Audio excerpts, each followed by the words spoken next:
గ్రంథములలోను కీర్తనలలోను నన్ను గురించి వ్రాయబడినవన్నీ నెరవేరవలనని నేను మీ యొద్ద ఉండినప్పుడు మీతో చెప్పిన మాటలు నెరవేరినవని వారితో చెప్పెను. అప్పుడు వారు లేఖనములు గ్రహించినట్లుగా ఆయన వారి మనస్సును తెరచి, దేవునికి స్తోత్రం, హల్లెలూయా. వాక్యము గ్రహించడానికి ఏం తెరవబడాలి? మన మనస్సు. మనస్సు మనస్సు అక్కడేమో లూదియా హృదయము తెరవబడింది. ఇక్కడ యేసుక్రీస్తు ప్రభువారు మహిమతో ఉన్నప్పుడు ప్రజల మనస్సు తెరవబడాలి, వీరు వాక్యం గ్రహించాలని దేవుడు యేసు ప్రభువారు ఎంతగానో ఆశపడి వారి ఏం తెరిచినాడు? వారి మనస్సును తెరిచినాడంట. చదువుదాం. అప్పుడు వారు లేఖనమును గ్రహించున్నట్లుగా ఆయన వారి మనస్సును తెరచి క్రీస్తు శ్రమపడి మూడవ దినమున మృతులలో నుండి లేచిననియు యెరూషలేము మొదలుకొని సమస్త జనములలో ఆయన పేరట మారు మనస్సును పాప క్షమాపణయు ప్రకటింపబడుననియు వ్రాయబడి ఉన్నది. ఈ సంగతులకు మీరే సాక్షులు. ఇదిగో నా తండ్రి వాగ్దానము చేసినది మీ మీదికి పంపుచున్నాను.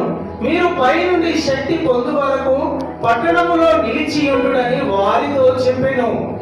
ఆయన బేతనీయ వరకు వారిని ఆయనకు నమస్కారము చేసి మహా ఆనందముతో యెరూషలేమునకు తిరిగి వెళ్ళి ఎడతెగక దేవాలయములో ఉండి దేవుని స్తోత్రము చేయుచుండిరి. దేవునికి స్తోత్రం చెప్పండి అందరూ.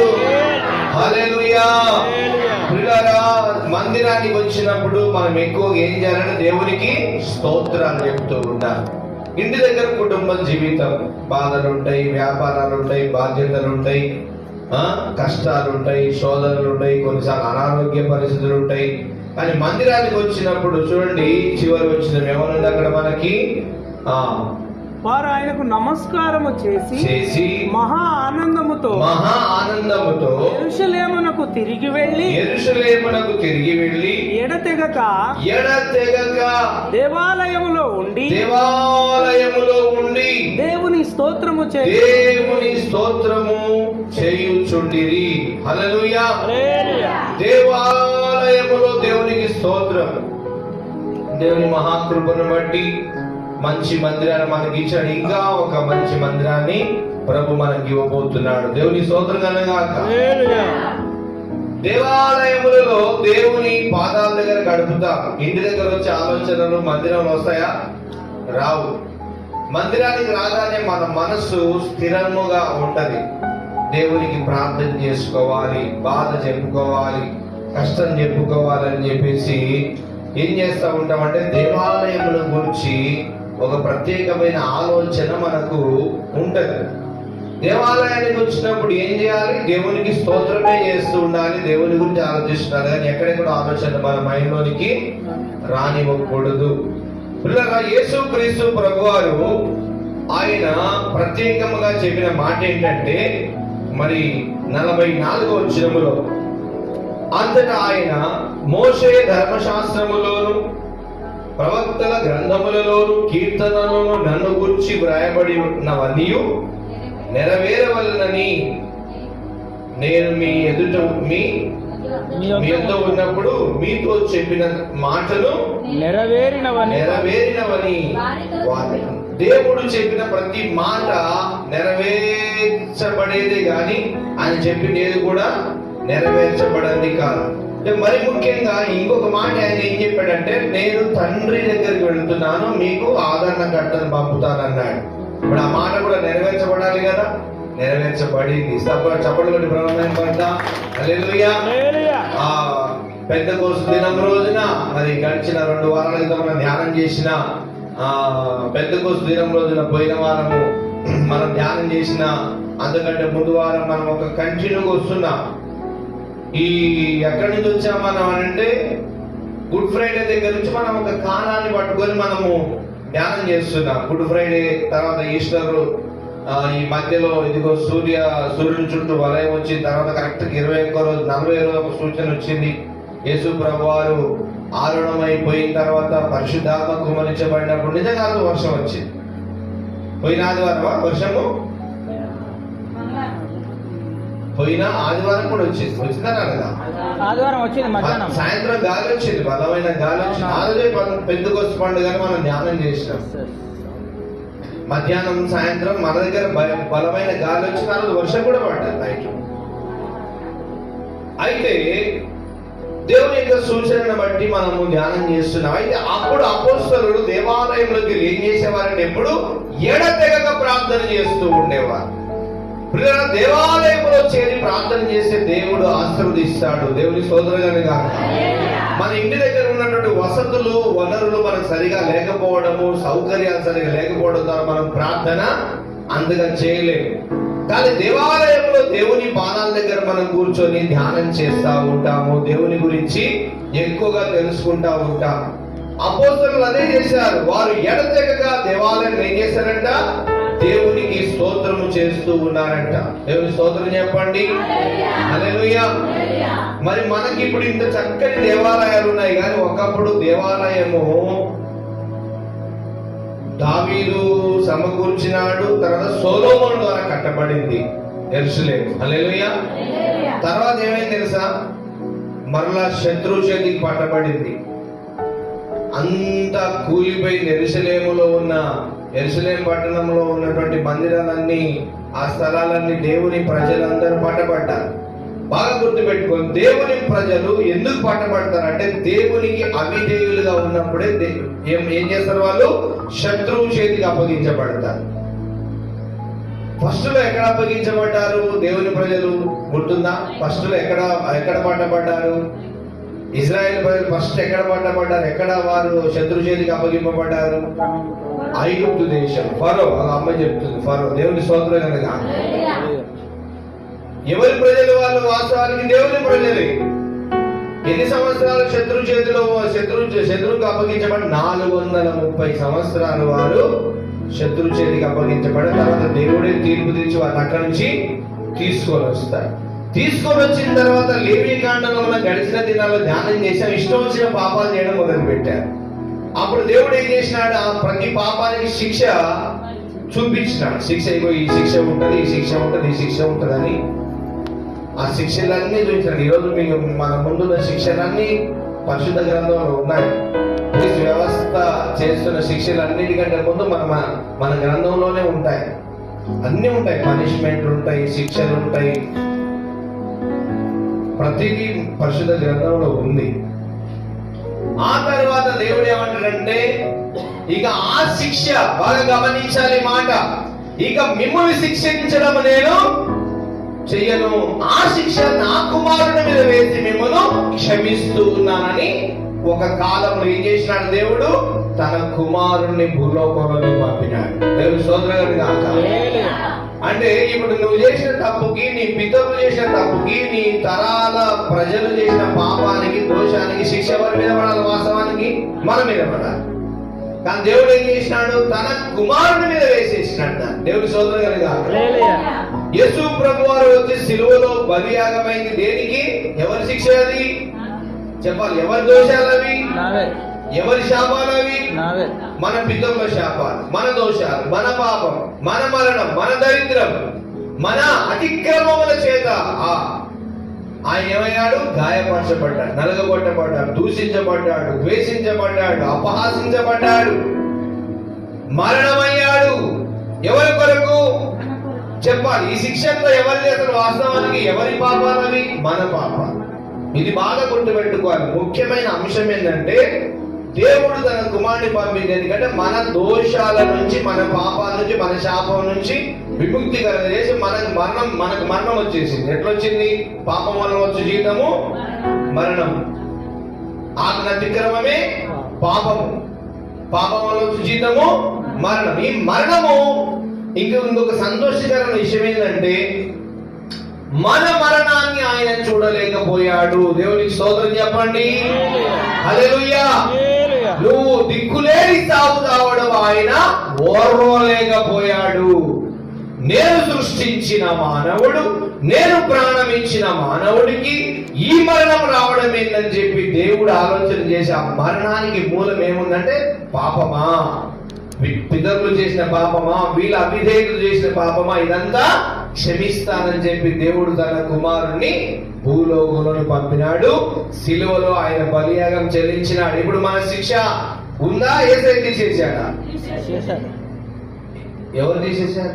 యేసయ్య తీసేశాడంటే ఎవరు తీసేశారు? ఎల్లైనా పుల్లైనా మల్లైనా ఎవరు తీసేశారు? యేసయ్య. యేసయ్య. ఆయన తీసేసి మనల్ని ఏం చేసినాడు? క్షమించినాడు. ఆ క్షమాభిక్ష పెట్టిన దేవునికి మనం విధేయులమై జీవించాలి. ఒక కాలంలో విధేయత లేకపోవడం ద్వారా ఎంత భయంకరమైన పరిస్థితికి వెళ్ళిపోయారో మనం నెహెమ్యా గ్రంథం 1వ అధ్యాయం 1వ అధ్యాయము 1వ వచనం నుండి 6వ వచనం ధ్యానం చేద్దాం. నెహెమ్యా గ్రంథం. ఒకప్పుడు ప్రియులారా, దేవుని ప్రజలు అవిధేయులైనప్పుడు దేవుడు ఎంతగా కోపగించినాడు, ఎంతగా వారిని చెరపట్టేసినాడు చూస్తే మనకు కొంచెం మెలకు వచ్చి భక్తి బాగా చేస్తాం. పేజీ నెంబర్ చెప్పండి. 401.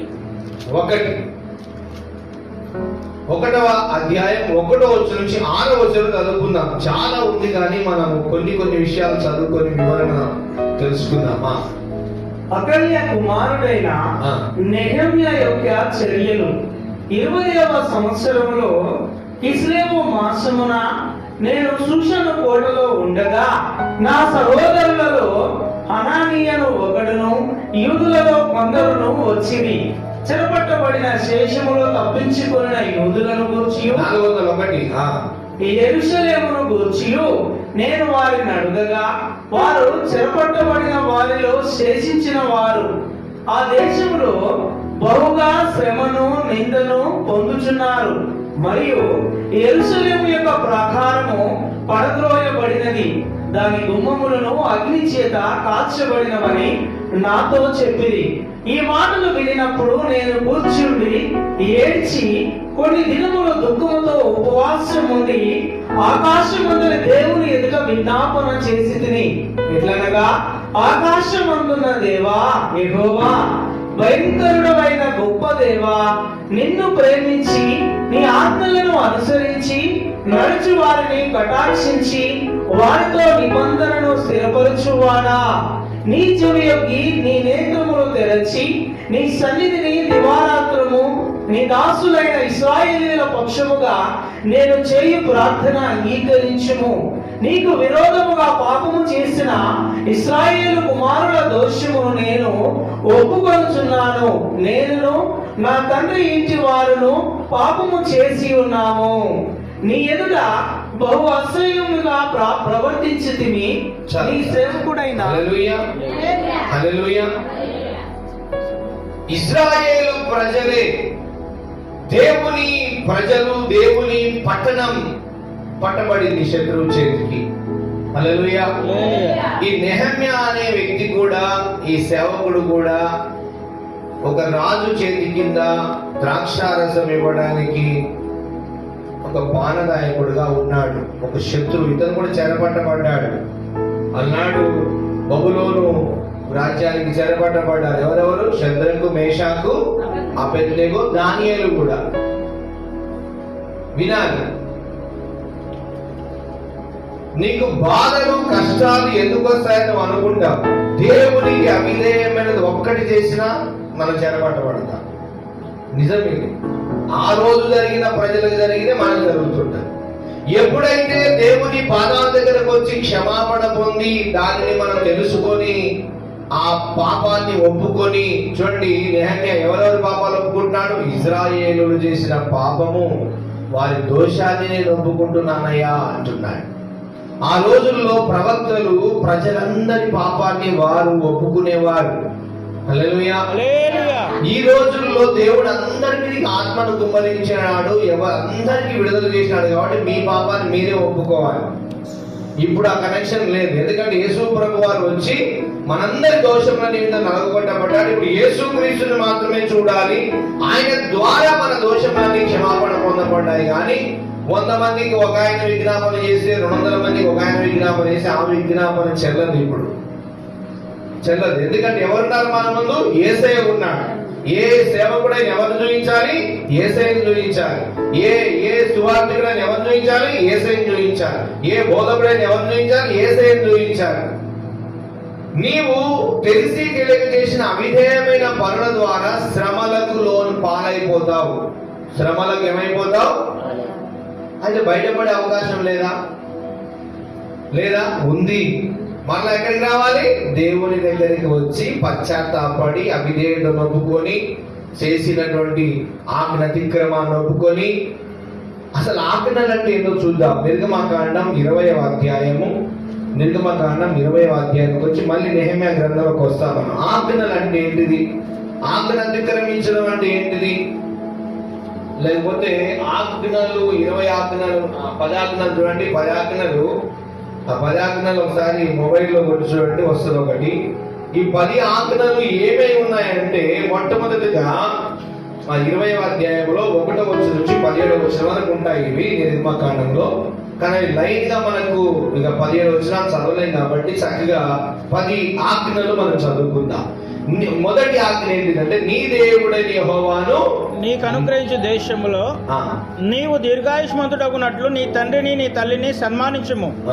నరహత్య చేయకూడదు, వ్యభిచరించకూడదు, దొంగిలకూడదు, నీ పొరుగువాని మీద అబద్ధ సాక్ష్యము పలకకూడదు, నీ పొరుగువాని ఇల్లు ఆశింపకూడదు, నీ పొరుగువాని భార్యనైనను అతని దాసునైనను అతని దాసినైనను అతని ఎద్దునైనను అతని గాడిదనైనను నీ పొరుగువాని తగు దేనినైనను ఆశింపకూడదు అని చెప్పెను. ప్రజలందరూ ఆ ఉరుములు మెరుపులు చాలు. అయితే మరి ముఖ్యంగా ఈ 10 ఆజ్ఞలలో ముఖ్యమైన ఆజ్ఞలు ఏమిటంటే, నేను తప్ప వేరొక దేవుడు లేడు అన్నది మొదటి ఆజ్ఞ. నీ దేవుడని యెహోవాను నేనే అని మొదటి ఆజ్ఞ. రెండోది ఏంటి? నేను తప్ప వేరొక దేవుడు నీకు ఉండకూడదు. మూడోది ఏంటిది? నీ దేవుడని యెహోవా నామమును వ్యర్థముగా ఉచ్చరింపకూడదు. నాలుగోది ఏంటి తెలుసా? విశ్రాంతి దినమును పరిశుద్ధంగా ఆచరించుటకు జ్ఞాపకం ఉంచుకోను. ఐదవది, నీ తండ్రిని నీ తల్లిని సన్మానించాలి. ఆరోది ఏంటిది? నరహత్య చేయకూడదు. ఏడవది, వ్యభిచరింపకూడదు. ఎనిమిదవది, దొంగిలకూడదు. తొమ్మిదవది, నీ పొరుగువాని అబద్ధ సాక్ష్యము పలకకూడదు. 10వది ఏంటిది? నీ పొరుగువాని ఇల్లు ఆశింపకూడదు. హల్లెలూయా. ఈ ఆజ్ఞలలో ఒక్కటి మనం అతిక్రమించినా జరిగే నష్టం ఏంటి చెప్పండి? శత్రువు చేతికి అప్పగించబడతాం. శత్రువు అంటే శోధనలు కలిగించేవాడు. ఎలాంటి శోధనలు కలిగిస్తున్నాడో మనం ఒకసారి నెహెమ్యా గ్రంథంలోకి వద్దాం. ఈ 1వ వచనం నుండి 6వ వచనం మనం చదువుకున్నాం కదా. ఈ నెహెమ్యా యెరూషలేము పట్టబడిన దాన్ని బట్టి ఏం చేస్తున్నాడు? ఉపవాసం ఉండి దుఃఖముతో ప్రార్థన చేస్తా ఉన్నాడు యెరూషలేము కొరకు. అయితే ఆయన ఉన్నటువంటి స్థలంలో ఆ రాజు అతని ముఖం చూస్తున్నాడు. నెహెమ్యా, నీకు ఏ వ్యాధి లేదు, ఏ బాధ లేదు, ఎప్పుడు చూసినా చాలా ముఖం అందముగా కలకలగా కనబడుతుంది, కానీ ఈ రోజు ఇంత దుఃఖాక్రాంతుడవై ఉన్నావని రాజు అడుగుతున్నాడు. 2వ అధ్యాయం 1వ వచనం చూద్దాం. 2వ అధ్యాయం 1వ వచనం చూద్దాం. తరువాత ఇక్కడ 1వ అధ్యాయం ఏం చూసా? మనము ఒక సమాచారం తెలుసుకున్నాడు. ఏంటిది ఆ సమాచారము? యెరూషలేము ఏమైపోయింది? యెరూషలేము గుమ్మములు కాల్చబడ్డాయి.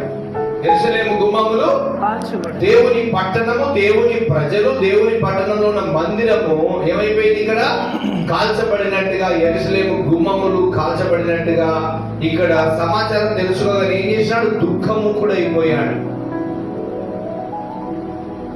ఎవరైనా ఇల్లు కూలిపోయింది అన్నప్పుడు వెంటనే మన మనసు ఏమైతుంది? మన మనసు అయ్యో అటెండ్ కూలిపోయింది, పాపం నిరాశ్రులు అయిపోయారా, ఇప్పుడు ఎట్లా అని నానా రకాల ఆలోచనలు వస్తాయి. ఈ యెరూషలేము పట్టణంలో కూడా పరిస్థితిని అంతా గమనించిన నెహెమ్యా చింతాక్రాంతుడైపోయాడు, బాధతో నింపుకున్నాడు. అతను ద్రాక్షారసం ఇవ్వడానికి ఒక రాజు దగ్గర ఉన్నాడు.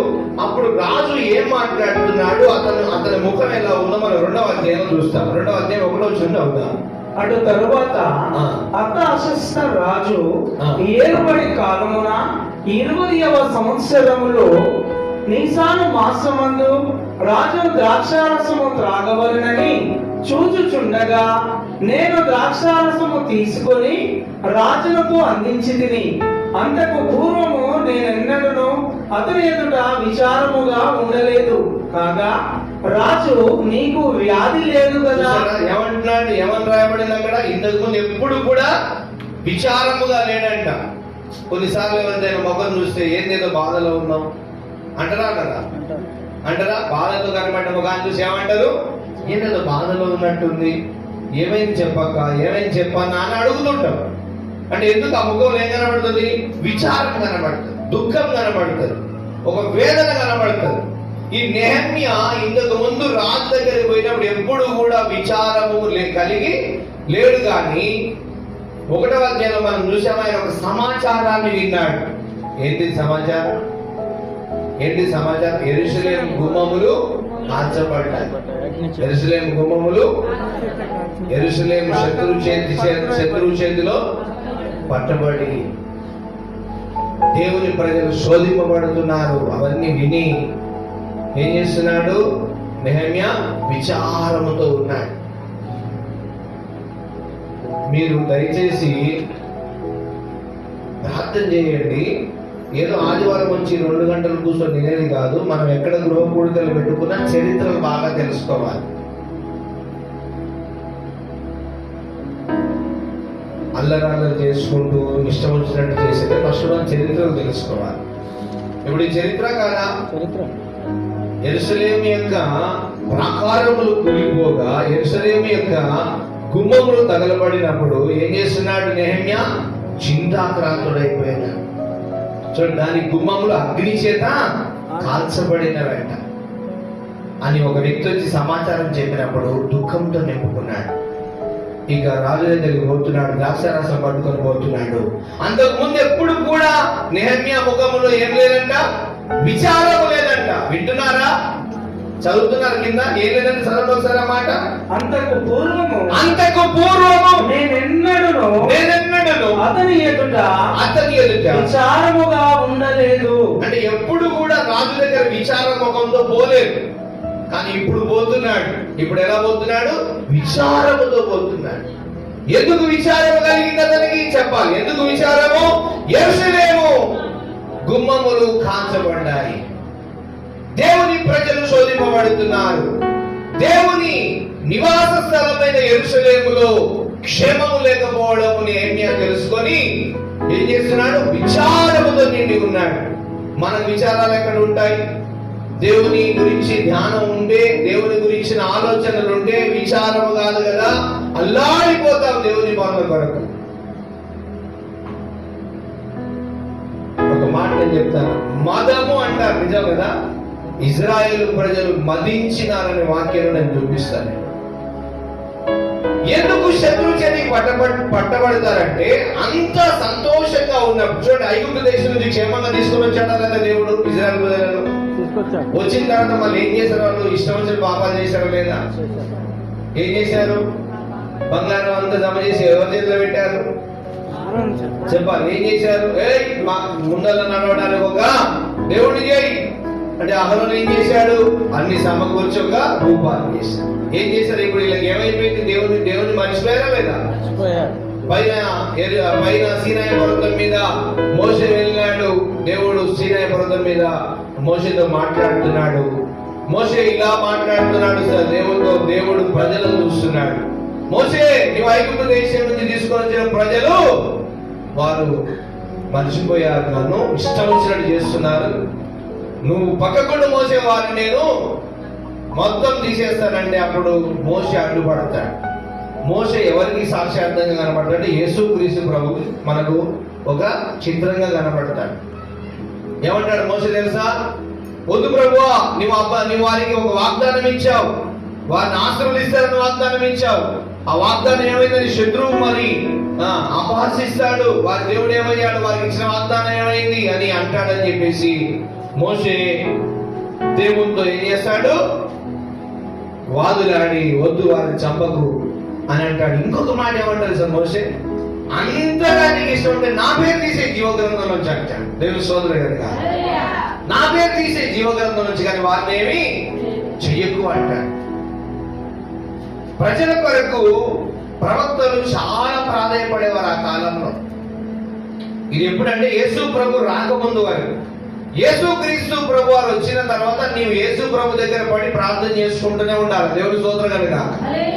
అందుకే ఏం చూసాం మనం? లూకాసు సువార్త 24 చివరి వచ్చిన 53-54 ఏం చూసాం? వారు దేవాలయంలో పోయి ఏం చేశారు? ఆనందంతో దేవునికి స్తోత్రం చేసుకుంటున్నారు. ప్రవక్తల పాదాల కాడ కూర్చోలేదు వాళ్ళు. దేవుని స్తోత్రం కనుక. హల్లెలూయా. కాలంలో ఒక్కొక్క కాలంలో దేవుని కృప ఎట్లా వివరించబడింది, ఆ ఆత్మ ఎలా కార్యం చేస్తున్నది మనం గమనం. ఇప్పుడు మనం డైరెక్ట్ గా దేవుని దగ్గర మనం మోకరించి మనకు దేవుడి ఇచ్చిన పరిశుద్ధ ఆత్మ ద్వారా నీ ప్రార్థనలన్నీ నువ్వు దేవునికి అప్పగించవచ్చు. దేవుని స్తోత్రం కనుక. ఇప్పుడు ప్రవక్తగా లేకపోతే ఒక మనిషిగా నేను మీ ప్రార్థన నేను విని నేను దేవుడు చెప్తే నేను మీ ప్రార్థన జవాబు వస్తుందంటే ఒకవేళ చెప్పకపోవచ్చు. అప్పుడు నీకు అన్యాయం జరుగుతా లేదా? అలా కాకుండా దేవుడు డైరెక్ట్ గా మన విని ఆత్మను కుమ్మరించేశాడు ఈ కాలంలో. దేవుని స్తోత్రం కనుక. హల్లెలూయా. చూద్దాం 2వ అధ్యాయము 2వ వచనం నుంచి.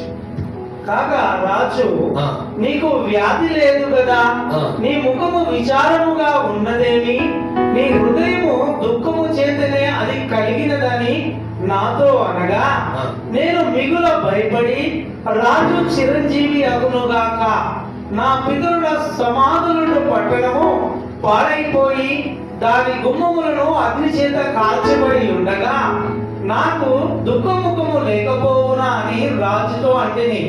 అప్పుడు రాజు, ఏమి కావలసి నీవు మనవి చేయించున్నావని నన్ను అడుగగా, నేను ఆకాశమందలి దేవునికి ప్రార్థన చేసి రాజుతో, నీ సముఖమందు నేను దయ పొందిన ఎడల నా పితరుల సమానులు పట్టణమును తిరిగి కట్టునట్లుగా నన్ను యూదా దేశమునకు పంపుడని వేడుకొనుచున్నానని నేను మనవి చేసి తిని.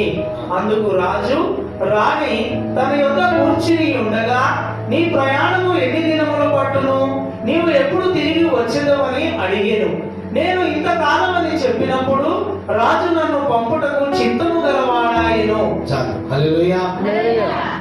ఈ రాజు ఇతని ముఖము చూసి కనిపెట్టేశాడు. ఏంటి నెహెమ్యా, ఆయన విచారంలో ఉన్నావు, దుఃఖంలో ఉన్నావు అన్నప్పుడు రాజుతో తను చెప్పుకుంటున్నాడు, అయ్యా యెరూషలేము మా పితరుల పట్టణము, ఆ సమాధుల స్థలము, వారు నివసించే స్థలము అన్ని ఏమైపోయాయి? అస్తవ్యస్తంగా మారిపోయాయి అన్నప్పుడు పాపం రాజు అతని ముఖం చూసి సమయం ఇచ్చినాడు. దేవుని స్తోత్రం చెప్పండి, స్తోత్రం చెప్పండి. శత్రువు ఎవరైనా చూడండి, ఒకసారి నిన్ను ఒకరెవరైనా చేతి కింద పెట్టుకుంటే నీ మంచి కొరకు అతను ఆలోచన చేయడు. మొన్న దినాన ఒక స్కూల్లో ఒక ఆయమ్మ అంటుంది, అయ్యా నేను జారి కింద పడ్డాను, నా కాలు దెబ్బ తగిలిందంటే కూడా మేడము వచ్చి ఊడిసిపో, స్కూల్ గడిగిపో అంటుంది అని అంటుంది. నిజంగా చూడు, ఇప్పుడు ఒకరి దగ్గర జీతం ఉన్నప్పుడు అతను ఎలా ఉన్నారు, ఆ పనిచేసిన ఎలా ఉన్నారు, బలం ఉందా లేదా, జ్వరం వచ్చిందేమి చూడరు, పని చేయి వచ్చి అని అంటుంటారు. అవునా కాదా? మరి రాజు ఎంత దయ చూపుతున్నాడు నెహెమ్యా మీద. ఏం చెప్తున్నాడు? వెళ్ళిరా. దేవుని స్తోత్రం కలుగాక. శత్రువు దగ్గర కూడా మంచితనం సంపాదించుకోవాలి. దేవుని స్తోత్రం చెప్పండి.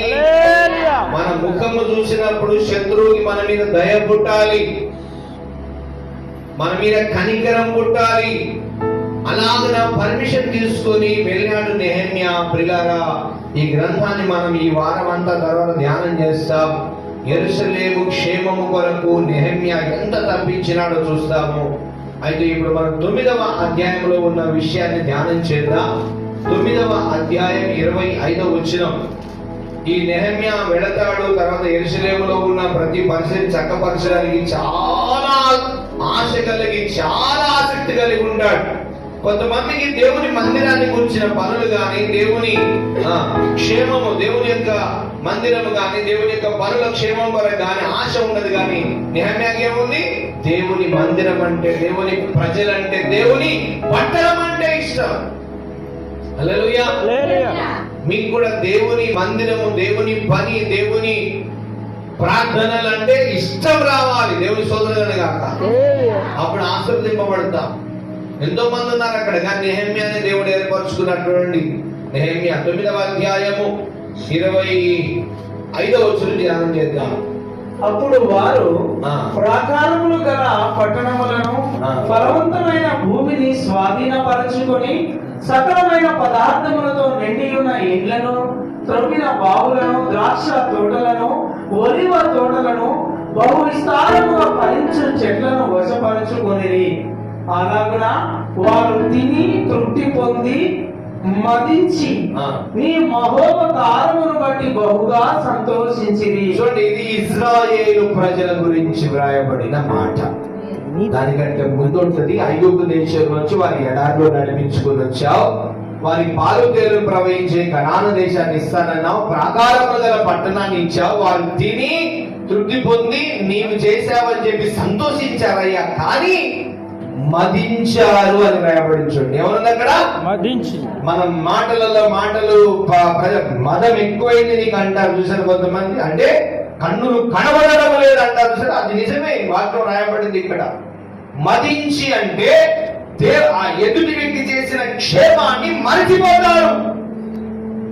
దేవుడు చేసిన సహాయాన్ని ఇశ్రాయేలు ప్రజలు మరిచిపోయి ఇష్టం వచ్చినట్టు ఒకసారి మర్చిపోయారు. ఎప్పుడు మర్చిపోయారు చెప్పుకున్నా కదా ఇప్పుడు దాకా. ఎక్కడ బంగారు దూడ చేయమన్నప్పుడు కూడా ఏమైపోయారు? మదించారు, మర్చిపోయారు శత్రు దేశం నుంచి దేవుడు తీసుకొని వచ్చాడని. ఇక్కడ కూడా కొంతకాలానికి వీరు మదిస్తా ఉంటాడు. ఎందుకు ఈ మాటలు గుర్తు చేస్తుంటాడంటే, క్రైస్తవ జీవితంలో నీవు శత్రువు చేతిలోంచి వింటున్నారు అందరూ, శత్రువు చేతిలోంచి బయటపడిన తర్వాత అంతా క్షేమం ఉన్నప్పుడు ఒకవేళ నీ మనసు కూడా మదించి దేవుడిని మర్చిపోయే ప్రమాదం ఉంది. అలా నువ్వు కాకూడదని దేవుడు జ్ఞాపకం చేస్తూ ఉంటాడు ఈ పితరుల చరిత్రను చూపించి. అలా కావద్దు దేవుని సోదరులను గాక. ఏ రోజు కూడా నువ్వు దేవుని మర్చిపోకూడదు. ఏ రోజు కూడా దేవుని యొక్క హస్తము, దేవుని యొక్క కరుణా హస్తం నీకు ఎలాగైనా సహాయం చేసిందో మర్చిపోకూడదు. మర్చిపోయావా శోధనకు గురైపోతావు. ఎలా అయిపోతావు? శత్రువుకి అప్పగించబడతావు. మళ్ళా దేవుడు గుర్తు పెట్టుకుంటే దేవుడు నిన్ను ఆయన హస్తం దాటి సహకరిస్తుంటాడు. మనం మదించి మర్చిపోతే ఏమైపోతాం? శత్రువు చేతికి అప్పగించబడతా ఉంటాం. మా జీవితంలో కూడా అనేక శోధనలు, శ్రమలు వచ్చినప్పుడు ప్రార్థన చేసిన ప్రభు బయలుపరుస్తాడు. చూడండి, మరొక చదువుదాం మాట. కాగా 25వ వచనం. అప్పుడు వారు ప్రాకారములు గల పట్టణములను ఫలవంతమైన భూమిని స్వాధీనపరచుకొని సకలమైన పదార్థములతో నిండి ఉన్న ఇండ్లను, త్రవ్విన బావులను, ద్రాక్ష తోటలను, ఒలివ తోటలను, బహు విస్తారముగా ఫలించు చెట్లను వశపరచుకొనిరి. దేవుడు అన్ని ఇచ్చేశాడు, వశం చేసేసాడు. వాళ్ళకంటే ఏం చేశాడు? సొంతంగా చేసేసాడు. వారికి అన్ని ఆశీర్వాదాలు ఇచ్చేసాడు. అలాగున వారు తిని తృప్తి పొంది మదించి నీ మహోపకారమును బట్టి బహుగా సంతోషించిరి. ఓకేనా? అయినను వారు అవిధేయులై నీ మీద తిరుగుబాటు చేసి నీ ధర్మశాస్త్రమును లక్ష్య పెట్టక త్రోసివేసి నీ తట్టు తిరగవలెనని తమకు ప్రకటన చేసిన నీ ప్రవక్తలను చంపి నీకు బహుగా విసుగు పుట్టించిరి. చూసారా ఏం చేశాడంట? దేవుడు అంతా ఏం చేశాడు? వారికి మంచి చేశాడు. కానీ ఆ మంచిని వారు జ్ఞాపకం ఉంచుకోలేదు, మర్చిపోయారు. ప్రవక్తలను కూడా చంపేశారంట. ప్రవక్తలను కూడా చంపేశారు. చంపేసి దేవునికి ఏమైనా విసిగించినారంట. విధేయులు అయిపోయారు. అప్పుడు దేవుడు ఏం చేస్తున్నాడు చూద్దామా. బహుగా విసుగు పుట్టించింది. 27వ వచనం. అందుచేత నీవు వారిని వారి శత్రువుల చేతికి అప్పగించితివి. హల్లెలూయా. ఏం చేస్తుంటాడు ఇప్పుడు? ఎందుకు శత్రు చేతికి అప్పగించబడుతున్నారు ఇశ్రాయేలు ప్రజలు? అవిధేయమైన పనులు, అక్రమం, ఎదురు తిరగడం, విసిగించడం, దేవుని చిత్తానికి లోపడకపోవడం ద్వారా చాలా సార్లు వాళ్ళు ఏమైపోయారు? శత్రువు చేతికి అప్పగించబడతా ఉన్నారు. దేవుని ఆజ్ఞలు, ఇదిగో మీరంతా దేవుని బిడ్డలైపోయారు. దేవుని స్తోత్రం చెప్పండి, హృదయపూర్వక స్తోత్రం చెప్పండి. దేవుడు మనలను తన స్వకీయ జనముగా చేసుకున్నాడు. అయ్యా వినాలి, ఇక్కడ ఏం చేసుకున్నాడు? సొంత ప్రజలుగా ప్రతిష్ఠించు. ఇప్పుడు మనం ఏం చేయాలి? దేవుని ఆజ్ఞలు ఎలా ఉన్నాయో అలాగే మనం నెరవేర్చుకుంటూ ముందుకు వెళుతుంటే దేవుని కరుణాహస్తము తోడై మనలను ముందుకు నడిపిస్తుంది. ఎక్కడైనా అవిధేయత చేస్తే హస్తం పక్కకి వెళ్ళిపోతుంది, ఇంకో హస్తం వస్తుంది. ఏ హస్తం అది? శత్రు హస్తం వస్తుంది. రారా అని శత్రువు తీసుకొని వెళ్ళిపోతుంటారు, చెరపట్టబడుతుంటారు. అనేక సార్లు చెరపట్టబడ్డారా ఇజ్రాయెల్ ప్రజలు? ఎందుకు చెరపట్టబడ్డారు? అవిధేయతే, అక్రమమే, ఎదురు తిరగడమే, విసిగించడమే. ఐగుప్తు దేశానికి ఎందుకు పోయినారు? విసిగించడమే. దేవుని మీద విరోధంగా ఆలోచన చేయడమే. బబులోను సామ్రాజ్యానికి ఎందుకు చెరపట్టబడ్డారు? చాలా సార్లు చెరపట్టబడ్డారు ఇజ్రాయెల్ ప్రజలు. ఎందుకు జరిగింది చెప్పండి? అవిధేయత.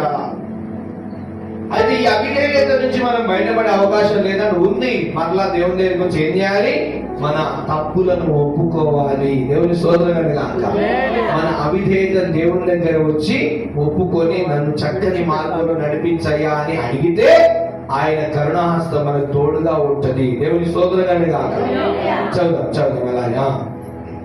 అయినను వారు అవిధేయులై నీ మీద తిరుగుబాటు చేసి నీ ధర్మశాస్త్రమును లక్ష్య పెట్టక త్రోసివేసి నీ తట్టు తిరగవలనని తమకు ప్రకటన చేసిన నీ ప్రవక్తలను చంపి నీకు బహుగా విసుగు పుట్టించిరి. అందుచేత నీవు వారిని వారి శత్రువుల చేతికి అప్పగించితివి. ఆ శత్రువులు వారిని బాధింపగా శ్రమకాలమందు వారు నీకు మొరపెట్టినప్పుడు ఆకాశమందుండు నీవు ఆలకించి వారి శత్రువుల చేతుల నుండి వారిని తప్పించుటకై నీ కృపా సంపత్తిని బట్టి వారికి రక్షకులను దయచేస్తివి. వారికి రక్షకులను అంటే ప్రియులరా ప్రభువైన యేసు క్రీస్తు. క్రీస్తు అంటే అభిషిక్తుడు, యేసు అంటే రక్షకుడు. మరి ఆయన స్థలములో ఆయన స్థానములో నిలబడి వాక్యం చెప్పేవారు కూడా రక్షకులుగానే కనబడుతున్నారు దేవునికి. ఆ రోజుల్లో ప్రవక్తలు కూడా ప్రజలకు రక్షణ సువార్త వినిపించే వారిని దేవుడు ఏమంటున్నాడు? రక్షకులను పంపినాడట. ఇప్పుడేమో పోలీస్ స్టేషన్ అనే పేరు పెడుతున్నారు కానీ ఒకప్పుడు రక్షక భట నిలయము అని ఉండేది. రక్షక భట నిలయం అని ఉండేది. కొద్ది కాలానికి రక్షకులు భక్షకులు అయిపోయినారని ఇంగ్లీష్ లో పెడితే బాగుంటుందని పోలీస్ స్టేషన్ అని పెట్టేసినారు. రక్షక భటులే రక్షిస్తారు అని, అది రక్షక భటుల నిలయం అని మనం చూస్తాం. ఇప్పుడు ప్రజలకు రక్షణ సువార్త ప్రకటించే వారు కూడా దేవుని దృష్టికి ఎలా ఉన్నారు? రక్షకులు. హల్లెలూయా. చదువుదాం త్వరగా. వారు నెమ్మది పొందిన తరువాత నీ ఎదుట మరలా ద్రోహులు కాగా నీవు వారిని వారి శత్రువుల చేతికి అప్పగించితివి. వీరు వారి మీద అధికారము చేసిరి. వారు తిరిగి వచ్చి నీకు మొరపెట్టినప్పుడు ఆకాశమందుండు నీవు ఆలకించి నీ కృప చొప్పున అనేక కృప అనేది చాలా మంది కొత్త నిబంధన స్టార్ట్ అయింది అంటారు. కాదు, కృప నోవా కాలంలో కూడా అనుకుంటా కదా, నోవానే కదా, ఈ తరంలో నీవే నా ఎదుట కృప పొందిన వాడవి, నీవే నా ఎదుట నీతిమంతుడు అయి ఉంటివి అని. కృప, దేవుని కృప, ఆయన మాట విన్న ప్రతి ఒక్కరి మీద కృప ఉంటుందండి. గట్టిగా చప్పట్లు కొట్టి సోదరుని చెప్పండి. ఆయన ఆజ్ఞలు పాటించే వారి, ఆయన మాటకు లోబడే వారి మీద ఆయన కృప నిలిచి ఉంటది. అందుకే ఈరోజు నీ కృప నిత్యముండును అనే పాటతో ప్రారంభం. దేవుని సోదరులుగా చదువుతామా? నీ ఆజ్ఞలను విధులను ఒకడు ఆచరించిన ఎడల వాటి వలన వాడు బ్రతుకును కదా. దేవుని ఆజ్ఞ, నువ్వు దేవుని బిడ్డ అయిపోయావు, ఎలా ఉన్నారో తెలుసుకో, ఏం చెయ్యాలి ఏం చేయకూడదు తెలుసుకో. అప్పుడు ఏమైతుంది? నీ మీద దేవుని కృప ఆవరిస్తుంది. వారు మరలా నీ ధర్మశాస్త్రమును అనుసరించి నడుచున్నట్లు నీవు వారి మీద సాక్ష్యము పలికినను వారు గర్వించి నీ ఆజ్ఞలకు లోబడక నీ విధుల విషయములో పాపులై నిన్ను తిరస్కరించి తమ మనస్సును కఠినపరచుకొని నీ మాట వినకపోయిరి. నీవు అనేక సంవత్సరములు వారిని ఓర్చి నీ ప్రవక్తల ద్వారా నీ ఆత్మ చేత వారి మీద సాక్ష్యము పలికితివి గాని వారు వినకపోయిరి. ప్రవక్తలు కూడా ఆ రోజుల్లో సొంతంగా ఏం చేయలేదు. చాలా సార్లు ఇర్మియా అని కొంతమంది ప్రవక్తల పేరు చెప్పి ఆ ప్రవక్త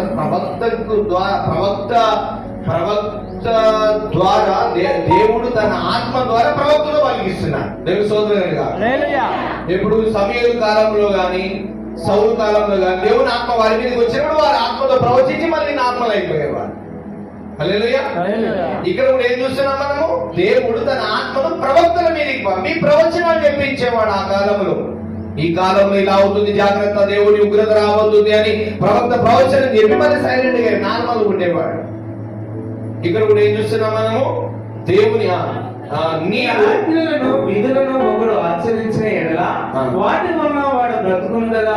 వారు మరలా నీ ధర్మశాస్త్రమును అనుసరించి నడుచున్నట్లు నీవు వారి మీద సాక్ష్యము పలికినను వారు గర్వించి నీ ఆజ్ఞలకు లోబడక నీ విధుల విషయంలో పాపులై నిన్ను తిరస్కరించి పాపులు కఠినపరుచుకొని, పాపులు అన్నమాట చూస్తున్నాం, ఇక్కడ కృప అన్నమాట చూస్తున్నాం.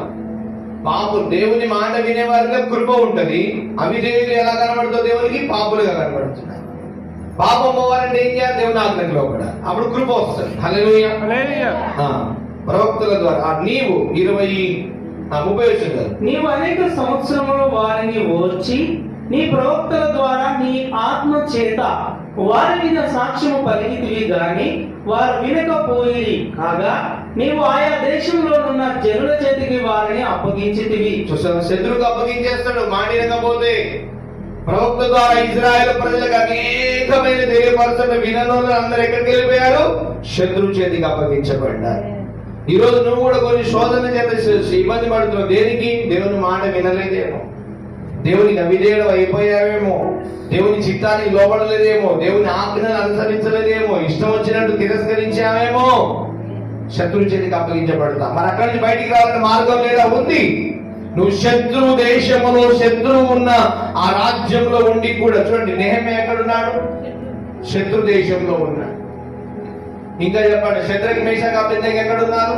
శత్రు దేశంలో ఉన్నాడు. యోసేపు ఎక్కడున్నాడు?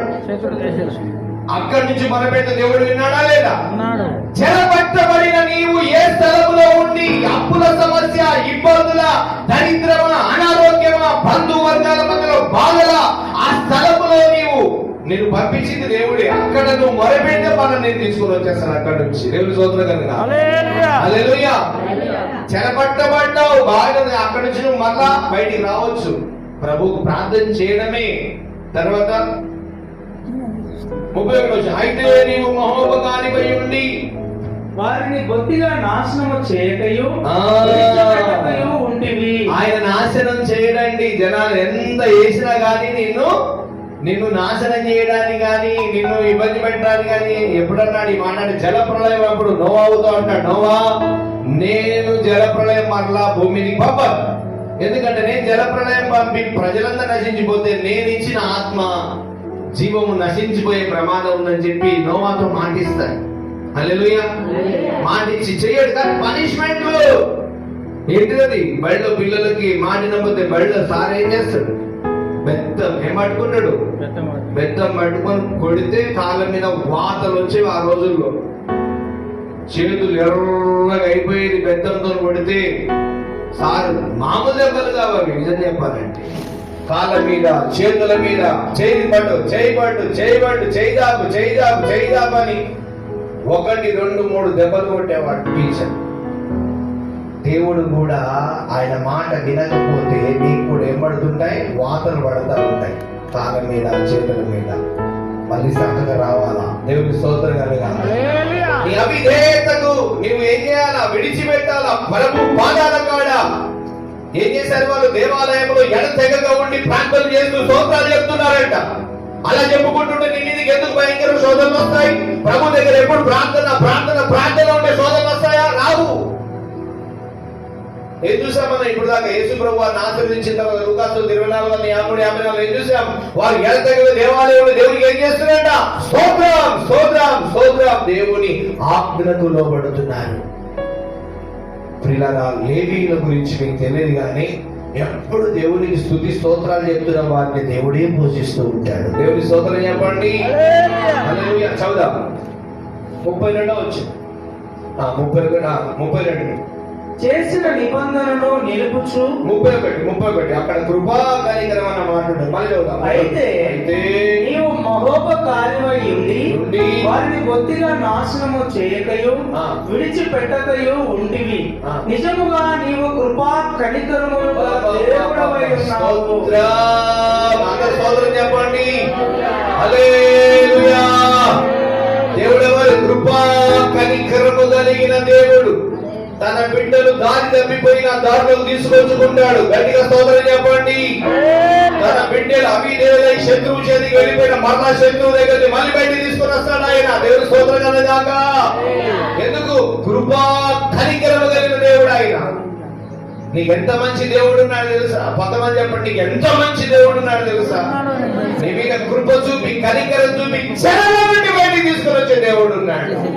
నీ అప్పుల చెర, నీ అనారోగ్య చెర, నిందల చెరలో నుంచి ఆయన ఏం చేస్తాడు? నేను మళ్ళీ బయటికి తీసుకొని వస్తాడు. హల్లెలూయా. సోదరులు, ఇంటి పక్కన ఉంటేనే గొడవలు అయితే ఎందుకైతే ప్రార్థన చేయి. దేవుని స్తోత్రం కలగాక. ఇంటి పక్కన నేను చూసే గడగడలు వనకాలా. దేవుని స్తోత్రం కలగాక. అమ్మో జోలికి పోతానాలా? ఏం కనబడాలి ముఖంలో? దేవుని విధేయత కనబడాలా? నిన్ను చూడగానే ఎదుటి వ్యక్తి మాట మాట్లాడకుండా ఉండాలంటే నువ్వు దేవుని సన్నిధిలో ప్రార్థన చేస్తూనే ఉండాలా. హల్లెలూయా. మరొకసారి 31వ వచనం మరొకసారి, నీవు మహోపకారివై ఉండి వారిని బొత్తిగా నాశనము చేయకయు పెట్టకయు ఉంటివి. నిజముగా నీవు కృపా కనికరములు గల దేవుడవై ఉన్నావు.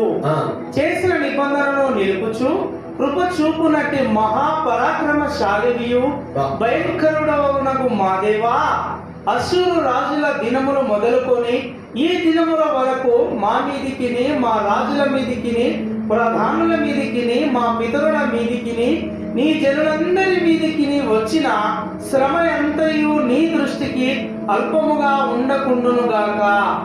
మా మీదికి వచ్చిన శ్రమలన్నిటినీ చూడగా నీవు న్యాయస్థుడవే. నీవు సత్యముగానే ప్రవర్తించితివి, కానీ మేము దుర్మార్గులమైతిమి. ఏమంటున్నాడు? ఒప్పుకుంటున్నాడు ఇక్కడ. నువ్వు బాధలో ఉన్నప్పుడు ఏం చెప్పాలా? ప్రభువా, ఈ శోధన వచ్చిందంటే నేను దుర్మార్గుడిని, నేను నీ ఆజ్ఞను లోబడలేదు, ఆజ్ఞను అతిక్రమించాను, కానీ నువ్వు న్యాయవంతుడు అంటే మరలా ఆయన ఏం చేస్తాడు? నీ మీద కృపా కనికరం చూపి చెర నుంచి బయటికి తీసుకొని వచ్చేస్తాడు. దేవుని స్తోత్రం కలగాలి. చెర అంటే నువ్వు పడిన గుంట నుంచి బయటికి తీసుకొని వస్తాడు.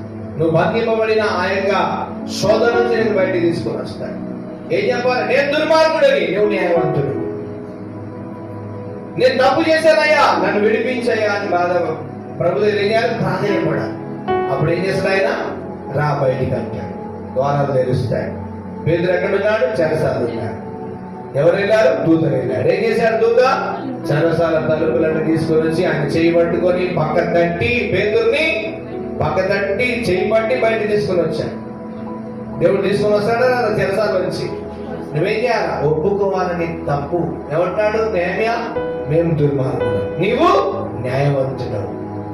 ఈ చెరలో పోవడానికి మా పిల్లలు చేసిన అపరాధాలు ఉన్నాయి, మేము తిరస్కరించాము, దూషించాము, నీకు మేము విధేయులకు ఉండలేదు అని చెప్పి ఒప్పుకుంటున్నాడు. ఏం చేయాలి ఇప్పుడు? ఒప్పుకోవాలి. అతిక్రమమును దాచిపెట్టువాడు వర్ధిల్లడు, వాటిని ఒప్పుకొని విడిచిపెట్టువాడు కనికరం పొందును. దేవుని కనికరం పొందుకుంటా. హృదయమును కఠినపరుచుకున్నవాడు కీడులో పడు నిత్యము భయము కలిగి ప్రవర్తించేవాడు ధన్యుడు అని రాయబడింది. హల్లెలూయా. చూద్దాం తర్వాత వచ్చిన మా రాజులు గాని, మా ప్రధానులు గాని, మా యాజకులు గాని, మా పితరులు గాని నీ ధర్మశాస్త్రమును అనుసరించి నడువలేదు. నీవు వారి మీద పలికిన సాక్ష్యములనైనను నీ ఆజ్ఞలనైనను వారు వినకపోయిరి. వారు తమ రాజ్య పరిపాలన కాలమందు నీవు తమ ఎడల చూపించిన గొప్ప ఉపకారములను తలంచక నీవు వారికి ఇచ్చిన విస్తారమగు ఫలవంతమైన భూమిని అనుభవించి ఉండియు నిన్ను సేవింపకపోయిరి. భూమి ఫలము పిల్లలు మర్చిపోతా ఉంటారు. భూమి గింజ వేసేవాళ్ళు కానీ పండించినవారు దేవుడు. ఆ పండించిన దేవుడిని మహిమపరచాలి కదా. అందులో ధాన్యం నుంచి దేవునికి ఆశీర్వాదం తీసుకొని రావాలి కదా. మర్చిపోతా ఉంటారు, జ్ఞాపకం చేసుకోరు. ఇచ్చిన దేవుడే. ఒకసారి యాకోబు అంటాడు, ఏమంటాడు తెలుసా? నీవు నాకు ఇచ్చు యావత్తులో నేను 10వ వంతు చెల్లిస్తాను. ఉదయమే తీర్మానం చేస్తాడు దేవుడి దగ్గర, బేతేలు అనే స్థలం దగ్గర.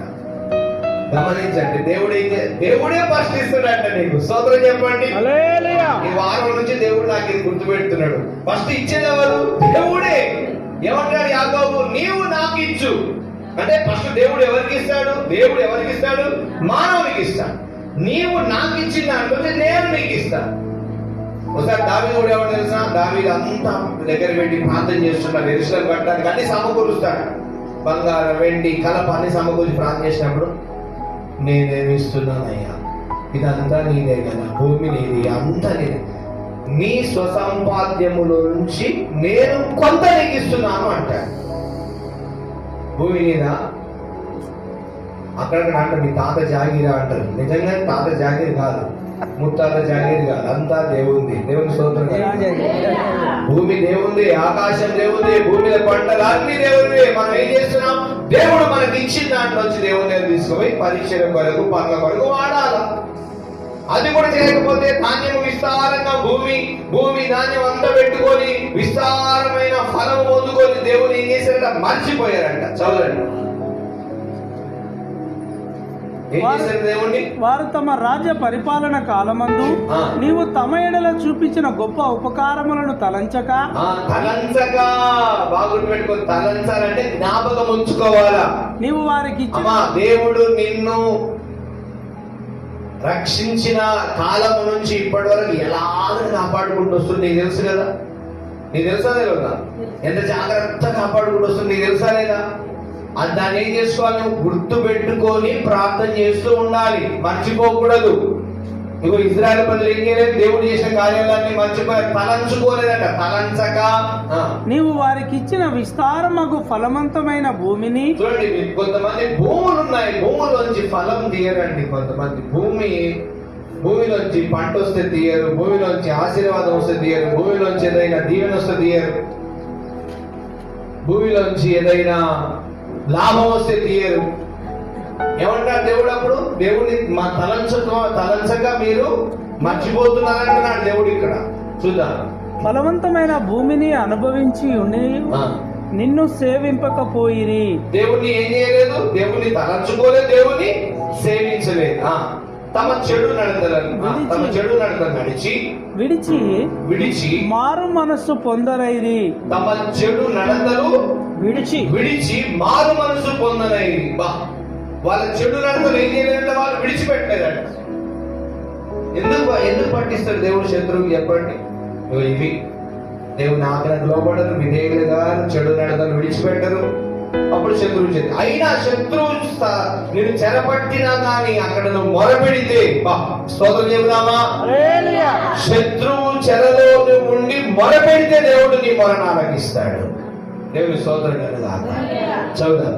చిత్తగించుము, నేడు మేము దాస్యములో ఉన్నాము. దాస్యంలో అంటే పట్టబడ్డాం, బానిసలమైపోయాం, దాస్యంలో ఉన్నాము. దాని ఫలమును, దాని సమృద్ధిని అనుభవించినట్లు నీవు మా పితరులకు దయచేసిన భూమి యందు మేము దాసులమై ఉన్నాము. మా పాపములను బట్టి నీవు మా మీద నియమించిన రాజులకు అది అతి విస్తారముగా ఫలమిచ్చుచున్నది. వారు తమకిష్టము వచ్చినట్లు మా శరీరముల మీదను మా పశువుల మీదను అధికారము చూపుచున్నారు గనుక మాకు చాలా శ్రమలు కలుగుచున్నవి. భూమి నీదే, భూమి మీద పెత్తనం ఇంకొకటి అయిపోతుంది. అవునా? అలాగే ఉంది అక్కడ. భూమి నీదే, నిజం కూడా ఇప్పుడు కూడా పెత్తనం అట్లయిపోతుంది. భూమి నాదే, పట్టకాయితలో కొంచెం ఉదయం పెడుతున్నా, అప్పు తెచ్చుకుంటున్నా, భూమి ఏమైపోతుంది? ఇంకొకరి పెత్తనం అయిపోతుంది. వాడు అధికారం చెలాయిస్తున్నాడు. వాక్యం చూడండి, నెహెమ్యా చెప్తున్నాడు, మా సొంత భూమిలో మేము దాసులుగా బ్రతకాల్సి వచ్చిందయ్యా అంటున్నాడా లేదా? చూడసారి 36వ వచనం చదవండి. మా సొంత స్థలం అది. పిల్లరా, అప్పుల బంధకాలు కూడా బయట దేవుడు తీసుకొని వస్తాడు. సోదరు చెప్పండి, మొరపెట్టాలి. నువ్వు చెరలో ఉన్నావు, నువ్వేం చేయాలి? మొరపెట్టాలి. చూడండి 36వ వచనం. చిత్తగించుము, మేము దాస్యములో ఉన్నాము. దాని ఫలమును దాని సమృద్ధిని అనుభవించినట్లు నీవు మా పితరులకు దయచేసిన భూమి యందు మేము దాసులమై ఉన్నాము.